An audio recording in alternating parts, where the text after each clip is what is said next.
이번에 소개할 내용은 반복문이라고 하는 주제예요. 어떤 조건이 주어졌을 때 그 조건이 참을 충족하는 동안 수행되는 문법이다. 보통 그렇게 설명을 해요. 자, 그래서 이제 반복문에서 쓰이는 구문 형식을 보면은 while문하고 for문 두 가지가 있어요. 크게. 그 while문 같은 경우는 설명을 이렇게 합니다. while 한 다음에 여기에 조건이 들어가요. 그리고 블록이 들어와요. 그러면 이 괄호 안에 있는 조건이 참을 충족하는 동안 계속해서 반복 실행이 된대요.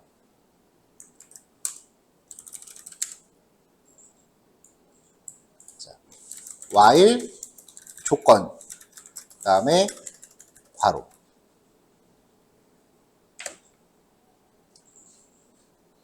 자, 그러면 여기에 우리가 알고 있는 조건식을 한번 아무거나 적어볼게요. 자, 숫자 1, 참이죠. 그러면은 얘가 실행되는 게 어떤 식이냐면은 일단은 처음에 이 조건을 판단을 해요.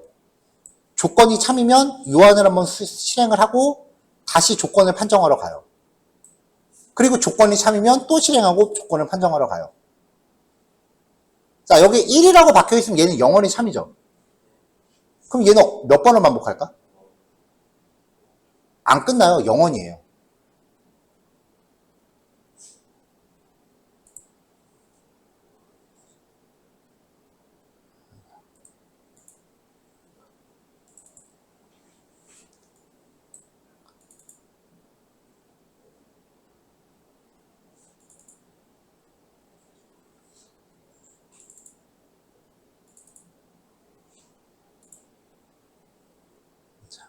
자, 그럼 이번에는 다른 방식으로요.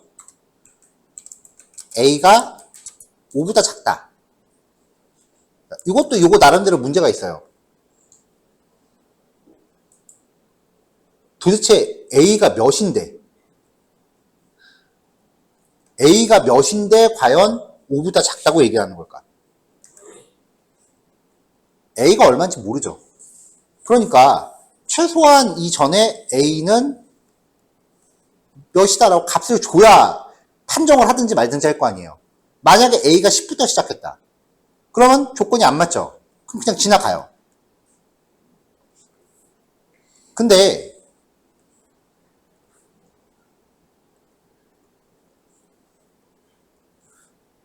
A가 0부터 시작했다. 그러면 0은 5보다 작다. 맞죠? 그러면은 여기를 또 수행하고 간단 말이죠. A는 여전히 0이죠. 그러면 0은 5보다 작다. 맞으니까 또 하고. 이것도 영원히 합니다. 이때부터는 여러분들 컴퓨터가 뻗던지 아니면은 프로그램이 뻗던지 둘 중에 하나예요. 그러니까 최소한 이 안에서 A가 한 번 할 때마다 1씩 증가한다 라고 A 값을 이 안에서 변화를 줘야 돼요. 그래야 언젠간 이 조건이 나가리가 되는 거죠. 자, 이 상태로 해볼게요. A가 0이에요, 처음에. 그러면 0이 5보다 작다. 말 되죠? 들어옵니다. 그럼 여기서 뭔가 실행을 해요. 그 다음에 A가 1 증가하죠. A가 1 증가한 상태로 가는 거야. 그러면 1이 5보다 작다가 되는 거죠. 말 되죠? 그럼 또 실행해요. 또 A가 증가해요. 그러면 2가 5보다 작다. 말 되니까 블록 안으로 들어와서 뭔가 또 실행하고 A가 증가합니다. 이번엔 3이 5보다 작다가 되는 거죠. 또 다음에 4가 5보다 작다가 되는 거고 5가 5보다 작다가 되는 순간 드디어 조건이 안 맞아. 그래서 빠져나오는 거죠. 그래서 A의 최종값은 얼마다? 5인 거죠. A가 5가 돼야 조건이 안 맞으니까. 그래서 반복문을 이야기할 때는요. 조건에서 사용할 변수를 생성하는 부분. 이걸 초기식이라고 부르고요. 그 다음에 조건식. 그리고 초기식에서 만든 변수에 뭔가 변화를 주는 증감식. 이 세 가지 조건이 마저 떨어져야만 반복문이 성립이 돼요. 어떤 변수에 최초로 값을 할당하는 거를 변수를 초기화한다라고 불러요. 최초로 값을 할당하는 과정.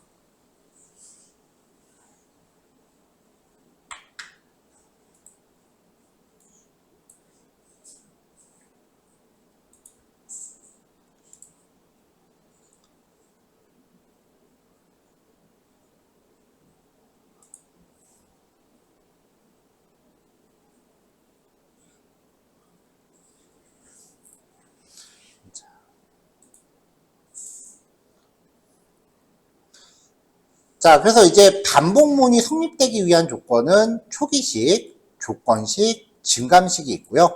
그 다음에 반복적으로 수행될 구문이 이 위치에 들어갑니다. 증감식이 반드시 맨 마지막에 와야 된다라는 법은 없는데 대체로 마지막에 많이 넣습니다.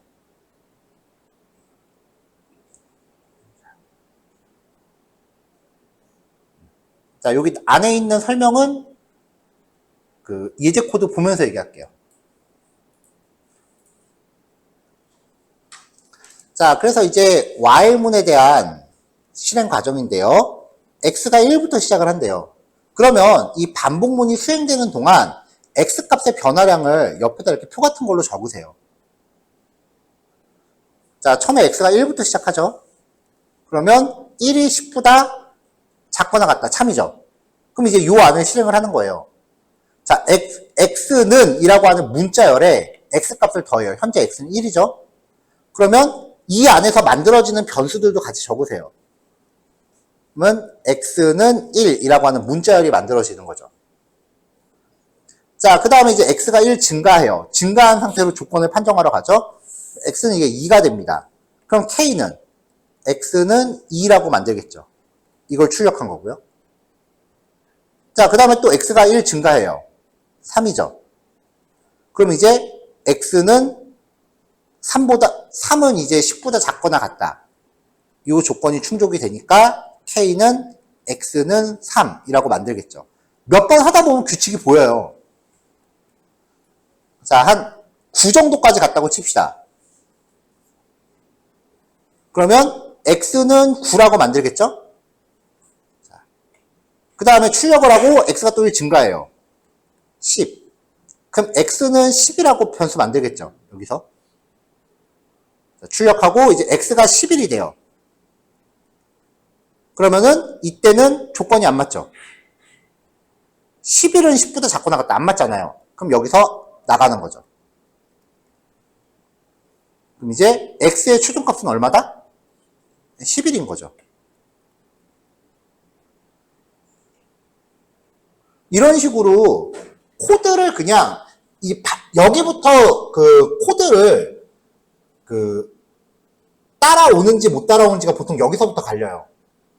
프로그램 코드를 얼마만큼 따라오는지가 보통 여기서부터 갈려요. 근데 못 따라오는 경우에 대부분의 특징 보면은 코드를 눈으로 뚫어져라 쳐다봐. 가끔 손가락으로 모니터를 짚기까지 해가면서 이 코드가 어떻게 흘러가는지 눈으로 뚫어져라 쳐다봐요.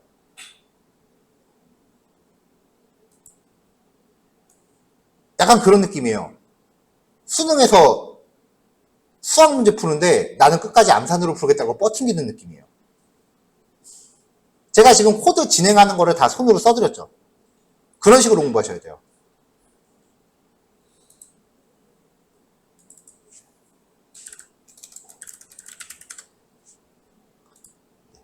손코딩이라고 불러요, 보통. 이거는 파이썬이네.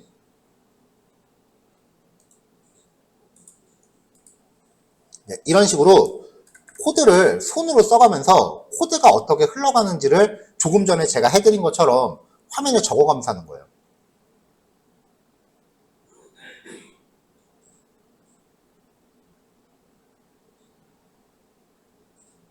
죽겠죠? 보니까. 근데 이거를 할 수 있는 시점이 지금밖에 없어요. 조금 지나가면은 손으로 쓸 엄두도 못 낼 정도로 코드가 길어져요.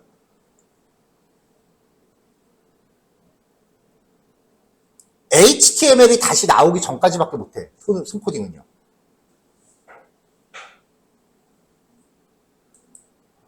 손코딩 전용 노트도 있어요. 그래서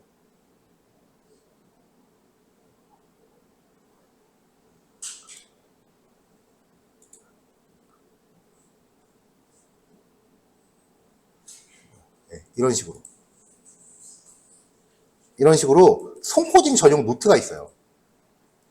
이거 보내겠다.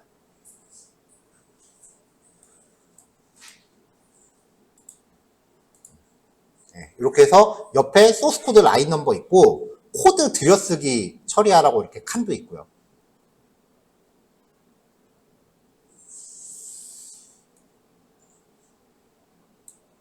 그래서 코드가 흘러가는 과정, 제가 화면상에서 뭔가 이렇게 그려가면서 지금 설명드리잖아요. 그 과정을 여러분들이 직접 손으로 그려가면서 추적을 해보는 거예요.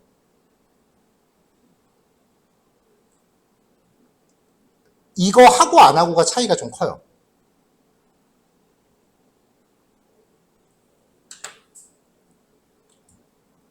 참고로 이제 전공하신 분들은 제가 지금 무슨 얘기하는지 알 거예요.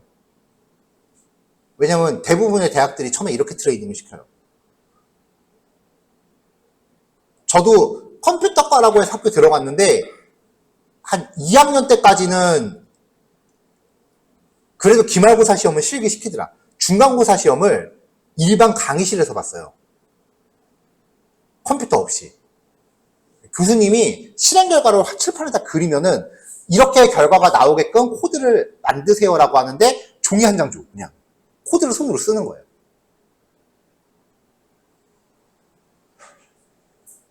정확하지 않아도 돼. 코드의 전체적인 전개를 이해하는지를 보는 거예요. 근데 일일이 이렇게 손으로 코드를 다 쓰라 그러면 솔직히 이건 좀 너무했다 싶다는 생각이 들기도 할 거예요. 아, 이거는 수학이네. 그래서 이게 좀 너무했다 싶다면은 그래서 얘를 쓰시면 돼요. 원래 의도 자체가 만약에 태블릿이 있다면 태블릿으로 요거 열어놓고 그 위에다 필기하세요가 원래 자료 만든 의도고요. 태블릿이 없으면 저도 태블릿도 있긴 한데 해보니까 제일 좋은 게 그냥 PC에서 쓰는 태블릿 사는 거더라고요. 이거는 돈 얼마 안 하거든 사실. 여기에서 이렇게 그려가면서 이렇게 여기서 판서 이렇게 하는 거예요. 이렇게.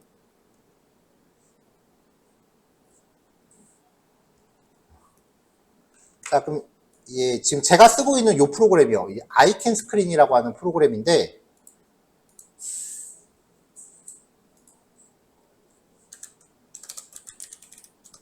네이버에서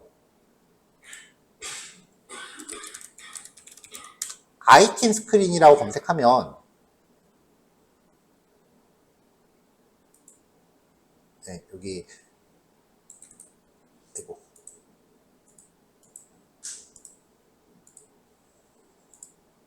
카페가 나오거든요. 이 카페에서 이제 이 카페에 모여있는 개발자 몇 명이 만들어갖고 이거 무료로 배포하고 있는 프로그램이에요. 아이캔 노트, 아이캔 스크린, 뭐 아이캔 좀 프로그램들이 몇 개 있는데 그래서 아이캔 스크린 요거 받아서 그냥 까시면 윈도우밖에 안 돼요. 문제는 여기서 이거 실행해놓고 옆에다가 이렇게 키면서 이렇게 낙서하고 필요하다면은 여기 밑에 보시면 여기 이미지로 저장하는 버튼이 있어요. 요거 누르면 그대로 이제 내가 저장하고 싶은 영역 이렇게 드래그해서 누르면 이제 저장이 되는 거죠.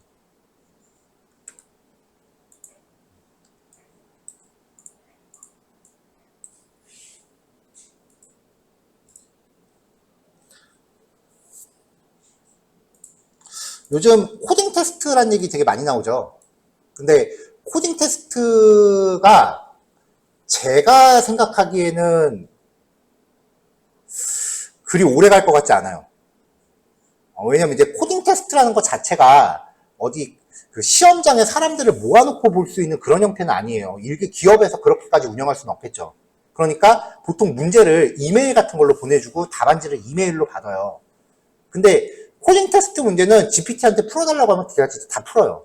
그걸 검증할 수 있는 방법이 없어.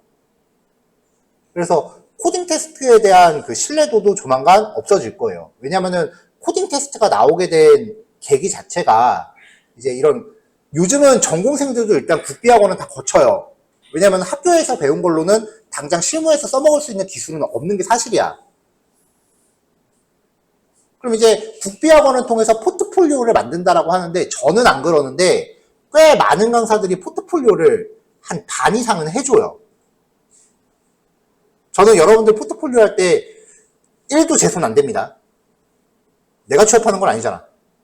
만약에 여러분들 처작업 하는데 나한테 지분을 한 50% 준다 그러면 해줄게. 그러지 맙시다, 우리. 그러니까 어느 정도 가이드는 해드려도 제 코드가 직접적으로 들어가진 않을 거예요. 근데 꽤 많은 강사들이 해준대요. 이제 그게 그렇게 해서 취업을 만약에 성공한 사람들이 앞에 있을 거 아니야. 그러면 걔들도 알 거 아니야. 국비학원에서 포트폴리오 좀 강사가 해준다는 거. 그러니까 이제 걔들도 이제 사람 뽑기가 이제 힘든 거지. 그래서 나온 게 코딩 테스트인데, GPT가 나오면서 일단 그게 조금 이제 신뢰도가 금이 가기 시작을 했고요. 그 다음에 아직까지는 그렇게 온라인 강의들만 그런 게 좀 있긴 한데, 이제 오프라인 강의들에서도 코딩 테스트 대비반 같은 게 생겨요. 일반 학원들 같은 데는 그런 걸 손절 안 되는데, 여기는 전통적으로 입시 쪽 전문이잖아요. 여기는 그게 있어요. 왜냐면 내가 다음 달부터 그거 하거든, 저녁에. 그러면 이제 또 양산형 코딩 테스트 코드들이 나오기 시작할 거라고요. 그래서 이제 그런 상황을 아는 애들은 손코딩이라고 검색하면요, 한 1, 2년 전쯤부터 이제 취업 후기글에 보이기 시작을 해요. 손코딩이라고 검색을 해서 전체 검색 다시 때리면 기술 면접이 이제 서서히 손코딩으로 돌아오기 시작을 해요.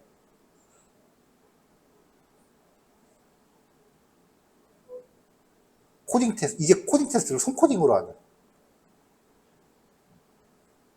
한 작년쯤부터 이제 본격적으로 많이 보이기 시작하더라고요.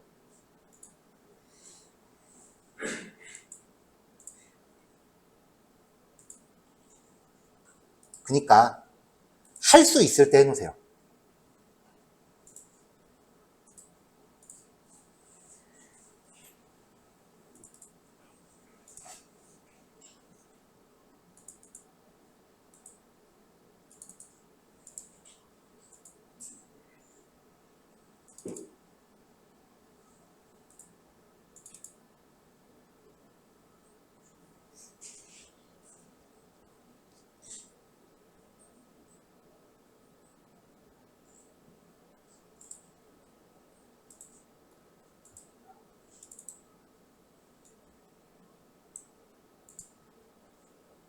자, 단톡방에 올려드린 거는 PDF 파일인데, 만약에 태블릿이 있으신 분들은 PDF 파일 요거 드리면 쓰는 노트에서 요거 열어갖고 계속 양식으로 쓰실 수 있을 거예요. 활용하시면 되고요. 아닌 경우에는 이거 제본해서 들고 다니셔도 되고요. 이게 예전에는 이 손코딩용 노트를 팔았거든요. 노트로 만들어서 팔았는데 요즘은 못 구한다 그러더라고요.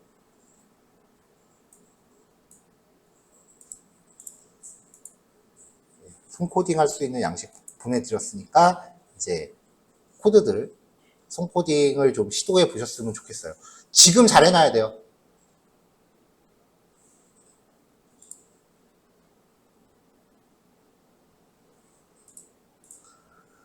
자, 넘어갈게요.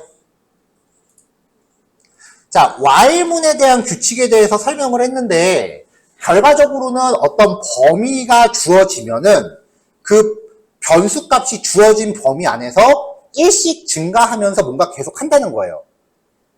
가령 예를 들면은 여기서 지금 해라는 변수를 만들고 있잖아요. 그러면 이제 변수를 만드는 게 반복문 안에서 만들어졌죠. 변수를 만드는 게 반복문 안에 있으면 반복문 매 회차마다 기존 변수 날려버리고 새로 다시 만듭니다. 그러니까 이 K라는 변수는 매번 없어졌다 생겼다를 반복하는 거예요. 자, 근데 이 규칙 생소해요? 1부터 10까지 1씩 증가하면서 뭔가 계속한다. 이 규칙 생소하세요? 여러분들 모두가 이 규칙을 어렸을 때부터 너무나 당연하게 외우고 있어요. 못 믿겠어요? 9구단 아무거나 붙잡고 외워봐요. 2단부터 9단 중에 아무거나 붙잡고 외워봐요. 모든 9구단은 변수를 1로 초기화하고요. 조건식이 9보다 작거나 같다 라고 해놓고 거기서 반복 수행합니다. 9구단이에요 이거. 그 이상 그 이하도 아니야. 그래서 실제로 9구단을 만들어 봅시다.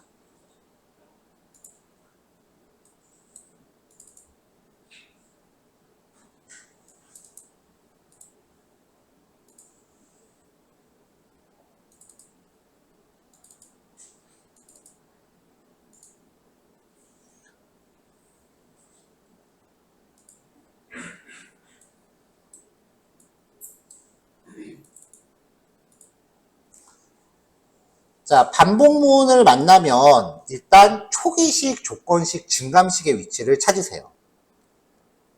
자, 여기가 초기식이죠? 그 다음에 여기가 조건식이죠? 이거는 조건식의 위치는 바뀔 수가 없어요. 찾는 방법은요, 일단 조건식을 제일 먼저 찾으세요. 그래서 이 변수를 최초로 만드는 곳이 초기식이야. 그리고 이 변수를 조금이라도 값을 변화시키는 곳이 증감식이에요. 이걸 가지고 이 변수의 변화량을 산정하세요. 옆에다 적는 거예요. y는 1부터 자 10보다 작다니까 10이 포함되나요? 안 되나요? 안 되죠? 그럼 1부터 몇 가지야? 9가지죠. 그 다음에 변화량은 1씩 증가하죠. 이렇게 적어놔. 그럼 이제 이 y값에 대한 표를 그려요. y라고 1, 2, 3, 4, 5, 6, 7, 8, 9 이렇게 잡고요.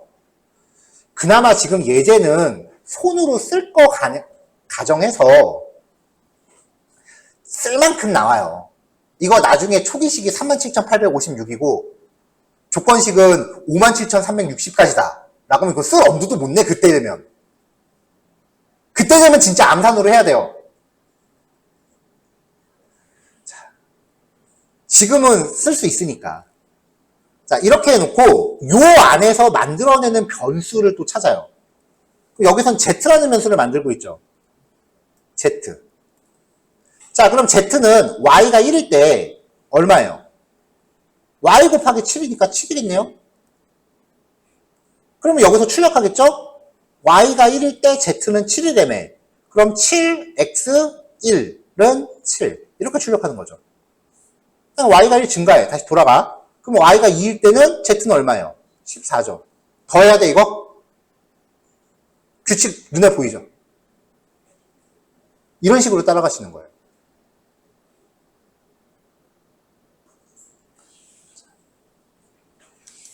자, 이렇게 손코딩이 됐건 아니면 내가 직접 이 정도는 그래도 나는 눈으로 봐서 따라갈 수 있어 라고 하면은 그냥 따라가셔도 돼요.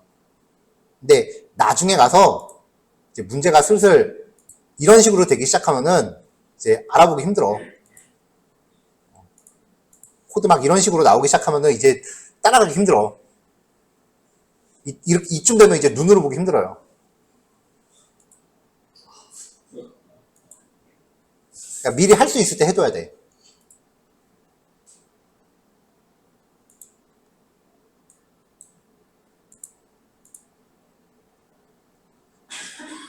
자.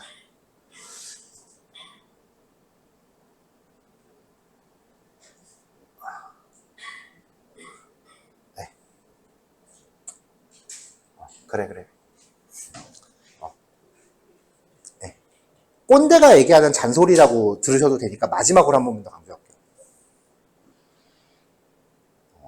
진짜 코드가 어떤 과정을 통해서 흘러가는지를 직접 하나하나 추적한 거랑 그 다음에 그냥 눈으로 뚫어져라 쳐다본 다음에 대충 감으로 찍는 거랑은 나중에 진짜 큰 코드를 받아들였을 때 흐름을 내가 파악하느냐 전체를 감으로 찍느냐로 바뀌어요. 알고 만드는 거랑 감으로 짜는 거랑은 확실히 다릅니다. CSS는 감으로 찍어도 돼요, 진짜. 그냥 값 이거저거 바꿔가면서 뭐 하나 얻어 걸리면 아싸 하고 넘어가도 돼. 근데 프로그램은 그게 안 돼요. 왜냐면은 CSS는 조금 틀려도 웹브라우저가 대충 보여줘. 그리고 모든 유저들이 CSS는 브라우저에 보이는 모양을 보고 판단하는 거지 안에 코드 퀄리티를 보진 않아요. 근데 프로그램 코드는 조금이라도 이상하면 그냥 나 안 해 하고 그냥 다 때려쳐버려요. 우리는 흔히 그걸 뻗는다고 표현하죠, 프로그램이. 프로그램은 에러 나면 그냥 뻗어버립니다. 진짜 아무것도 안 해요. 정확하게 알고 해야 돼, 프로그램은. 그러기 위해서는 지금 첫 단추를 진짜 잘 껴놔야 돼요. 나중에 가면은 여러분들 1시간 수업량에 코드 한 1000라인 정도 나와요, 진짜.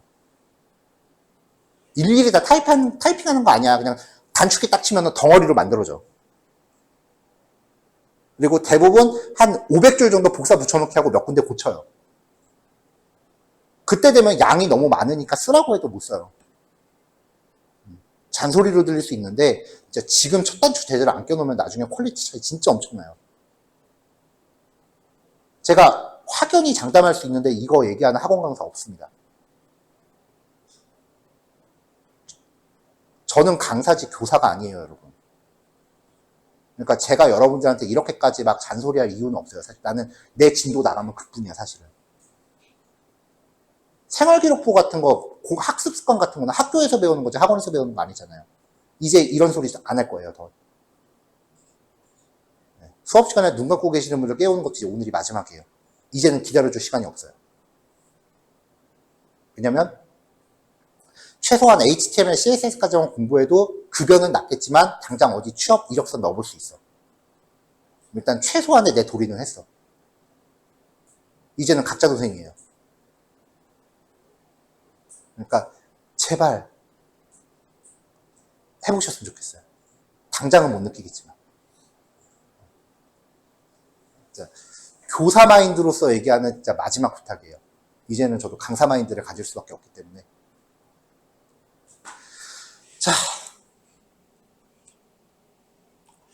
자, 이렇게 손코딩이라는 걸 하고 나면, 이게 손코딩이 됐건 어쨌건 내가 코딩을 하고 나면, 이제 내가 도출해낸 이 과정이 맞는지 검증을 해봐야 될 거 아니에요. 근데 프로그램 실행이라고 하는 거는 실행해보면은 그냥 한 번에 이렇게 일괄적으로 결과만 출력되고 나니까 과정을 더 찍어보기가 쉽지가 않다고요. 그러면 이제 어떻게 하느냐? if문부터 다시, if문은 너무 길고, else부터 다시 할게요. 변수 만드는 거는 뭐 사실 뭐 검증이고 뭐가 없잖아요. 대충 if문이 시작되는 위치에서 라인 번호에다가 마우스를 슬쩍 올리면 왼쪽에 빨간 점이 이렇게 추가가 됩니다. 이거를 중단점 내지는 브레이크 포인트라고 합니다. 이걸 클릭하면 점이 찍혀요. 또 클릭하면 점이 없어져요. 단축키는 F9입니다. 이렇게 브레이크 포인트를 찍어놓은 상태에서 실행 방법이 바뀌어요. F5. 그럼 뭔가 물어보는데 여기서 Node.js라는 걸 선택하시면 돼요.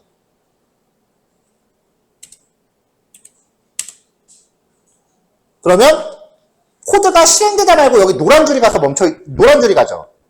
이게 여기서 지금 코드가 실행되다 멈춘 거예요.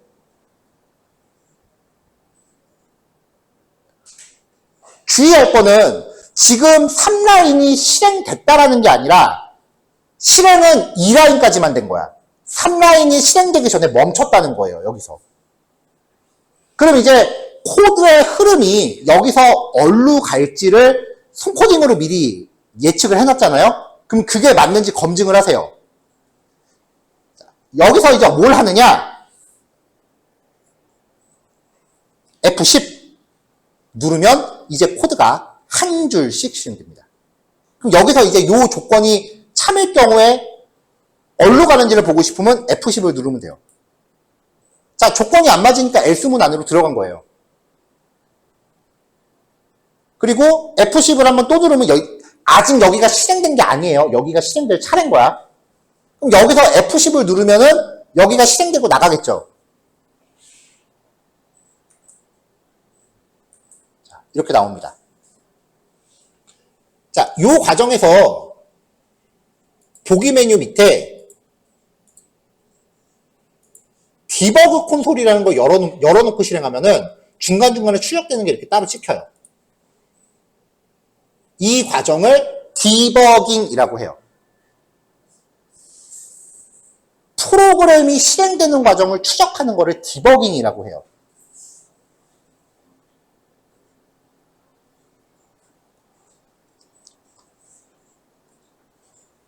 왜 영화 같은 데 보면은 그 프로그래밍 하는 애들이 키보드 겁나 막 화려하게 막 치죠. 그거 완전 다 개뻥이야. 실제로 보면은 대충 구글링 해갖고 복사 붙여넣기 한 다음에 디버그 걸어놓고 맨날 턱 깨고 F10, 이거만 누르고 있어요. 그러다가 내가 원하는 거랑 흐름이 좀 다르게 가. 그럼 거기 고치는 거야. 키보드 그렇게 따다닥 많이 안 써요. 맨날 F9만 눌러요. F10만 눌러요. 자, 그럼 else if 쪽 봅시다. 여기는 제가 브레이크 포인트를 미리 찍어놨어요. 4라인에요. 여기서 F5를 누릅니다.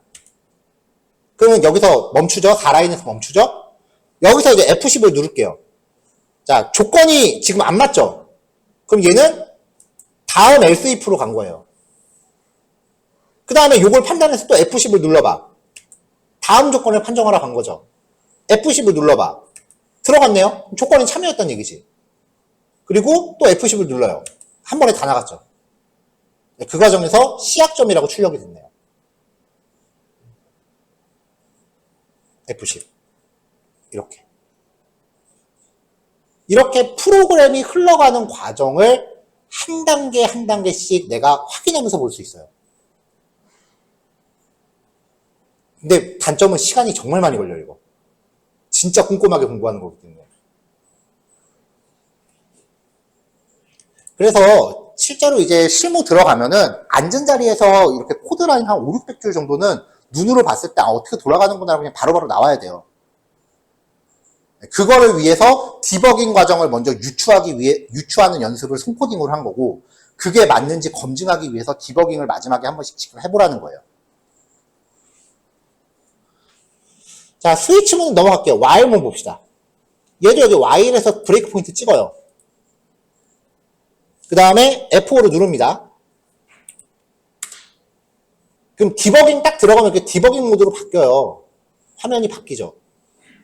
자, 여기 위에 보면은 디버깅에 대한 버튼들이 생기는데, 여기 있는 거는 다 버튼 외우는 것보다 차라리 단축키가 낫고요. 중단하려면 여기 맨 마지막에 중단 버튼 누르면 됩니다. 자, 처음에 지금 X가 1부터 시작한다 그랬죠. 여기를 하는 거예요. 그래서 F10을 눌러요. 그럼 이제 K라는 변수를 만들겠죠?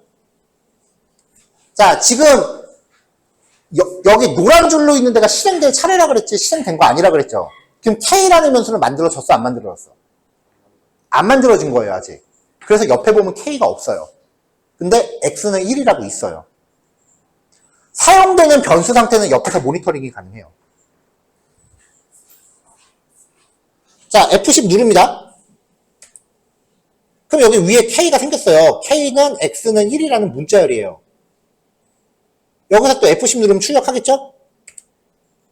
여기 밑에 X는 1이라고 출력이 됐잖아요. 자, 이제 여기서 X가 1 증가합니다. 그럼 여기 X 2라고 바뀌었죠? 그쵸? 그 다음에 제가 아까 뭐라 그랬어요? 반복문 안에서 만들어지는 변수는 매 회차마다 없어지고 다시 만든다 그랬죠? 여기 보시면 이제 K가 없어져 있어요. 왼쪽에 보면 K가 없어졌어.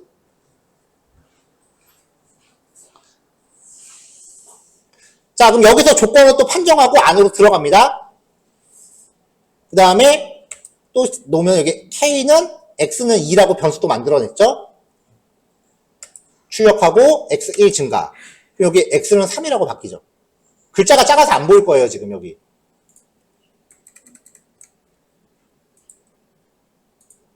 보시면 x는 3이라고 돼 있죠.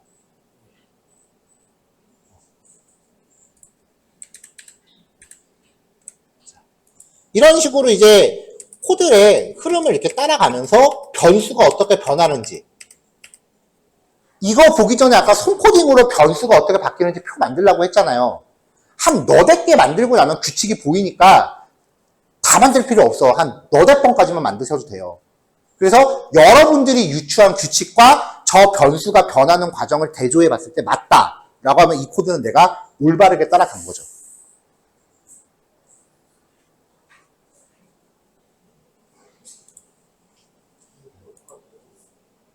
녹화되고 있어요, 지금. 녹화 들어가고 있어. 자, 디버깅까지 얘기했습니다. 5번, 6번 예제 실습하시는데 5번, 6번 예제랑 앞에 있는 예제 1번은 안 해도 될 것 같고 다른 것들도 디버깅 한 번씩 해보세요. 자, 12시 반까지 시간 드릴게요. 10분 쉬었다가 12시 40분 해봅시다.